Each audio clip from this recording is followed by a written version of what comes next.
Hello, I'm Annette Young and welcome to the 51%, a show about women reshaping our world. Coming up, the ride-sharing app Uber hits numerous roadblocks with questions now being asked about whether its female passengers are safe.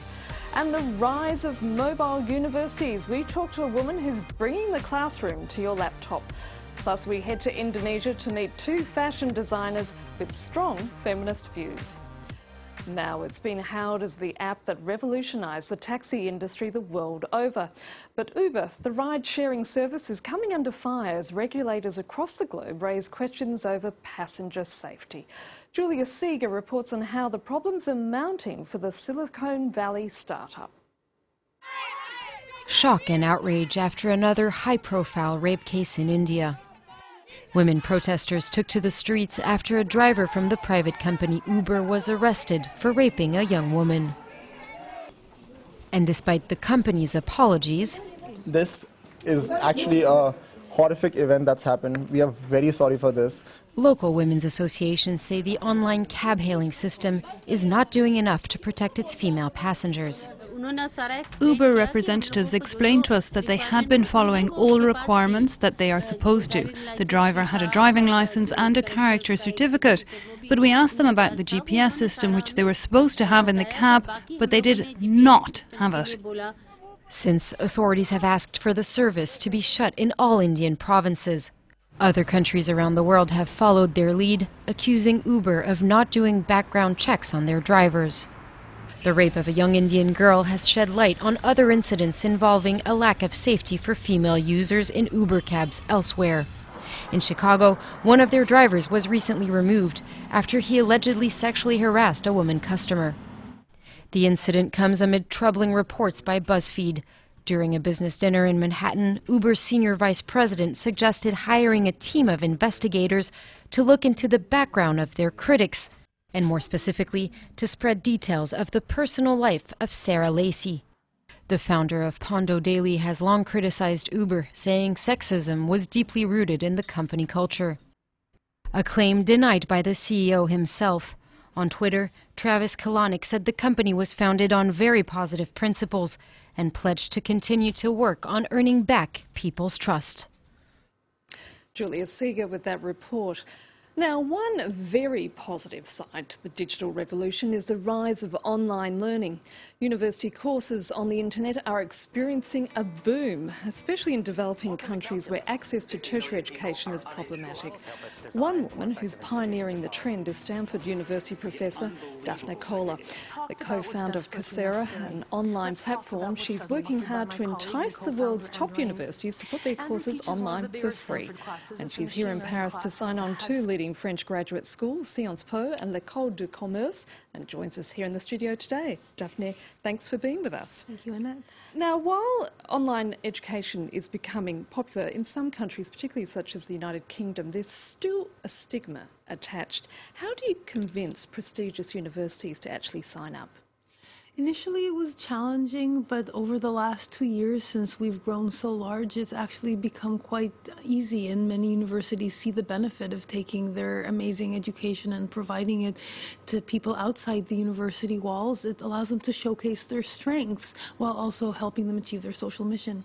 Now, let's talk about Coursera itself. According to company statistics, I think somewhere around 40% of your students are female. That's right. But they're mainly dominating the humanities sector as opposed to technology and science. What are you doing to change that status quo?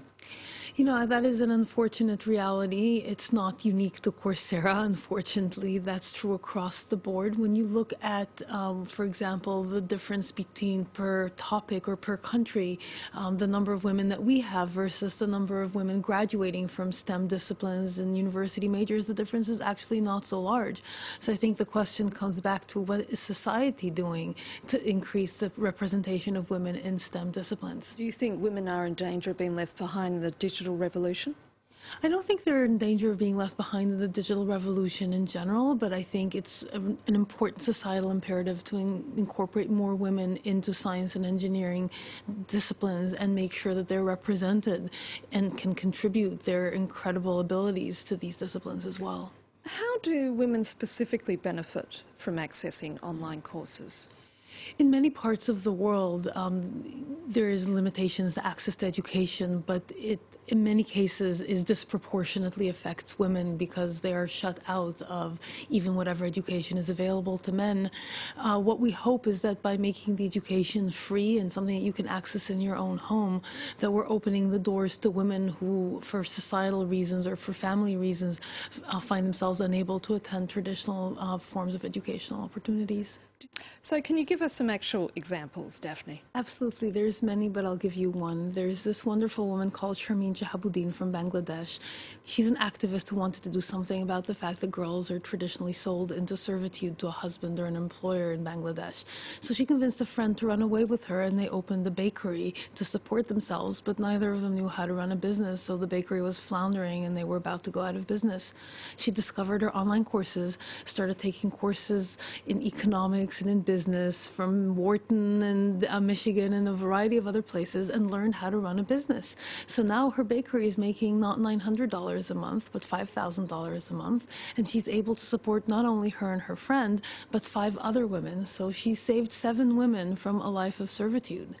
And furthermore, she wants to make sure that these women have a chance to better themselves, so she ensures that every week they have a few hours free to learn and take additional Coursera classes so that they can learn to make a better life for themselves. Do you see a day where online education is going to replace traditional campus life? I don't think we will replace traditional campus life. I think there is a magic to a face-to-face interaction, but I think we will transform it in ways that will make it better. I think the notion of delivery of content in a face-to-face setting where you just sit there and passively absorb what the teacher is saying, those days are going to go away relatively quickly. Rather, people will get the basic content and skills at home in a way that allows them to learn at their own pace, at their own time, and will come into this face-to-face setting for something that's much more interactive, much more of a dialogue, case study type setting, which I think will provide much better learning outcomes. And that's something that would benefit women, obviously. That would benefit women, and it would benefit everyone. Daphne Koller, thank you so much for giving us some of your time. Thank you very much, Annette. It's a pleasure to be here. Now, she says her fight will go on, vowing to struggle for every child's right to go to school. Malala Yousafzai has become the youngest person ever to be awarded the Nobel Peace Prize for her work promoting children's education. The Pakistani teenager was shot in the head by Taliban gunmen in October 2012 and now lives in Britain. The 17-year-old received the award jointly with Kailash Satyarthi, an Indian campaigner for children's rights. In my own village, there is still no secondary school for girls. And it is my wish and my commitment and now my challenge to build one so that my friends and my sisters can go there to school and get quality education, and they get this opportunity to fulfill their dreams. This is where I will begin, but it is not where I will stop. I will continue this fight until I see every child in school. As one of the world's emerging economies, Indonesia is undergoing a rapid transformation, and as a result, women are starting to become a market force to be reckoned with in the world's most populous Muslim nation. France 24 went to meet 2 young women designers who are creating a buzz in Jakarta's fashion world. Jenhara strolls around her shop in leopard skin sneakers, jeans, and her hijab. Rock and roll and Patti Smith are the main sources of inspiration for this young designer. She has created her own line of clothes. At 29, she has decided to fight against stereotypes surrounding women who choose to wear the hijab.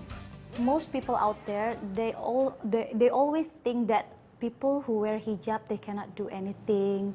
In the real life, we are like them. We're listening music, we love fashion, we love to make up, and yeah, I just want people outside know that we are the same like the others. Jenhara wants to provide all women with a variety of clothing options.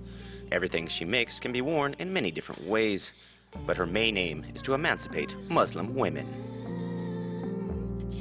I just want that a woman in hijab knows what they want, believe what they want without the hijab becoming their boundaries. So yeah, I want to be people know me as the rock and roll girl, why not? But still wear the hijab. I think it's cool. On the other side of Jakarta, we enter a very different world. Meet 25-year-old Binora. There are no hijabs in her shop. She wants to dress the modern woman, whoever she may be. The inspiration behind this collection is the body of woman, and that's why I don't want to make it too sexy. I think sensual is more of the right word for it. So there's a lot of curves and it accentuates the women's body, and at the same time it's very functional. I think women now are working and they're very active, and I try to make something that is very practical and functional. One could imagine her line of clothing in Paris, New York, or Milan. But she's looking to bring together women who she feels represent modern Indonesia. She wants to mix tradition with modernity. This is a piece that is made out of Indonesian traditional fabric. As you can see, the texture is very interesting. This is all hand-woven and it's made in silk. Binora and Jinhara are already looking ahead.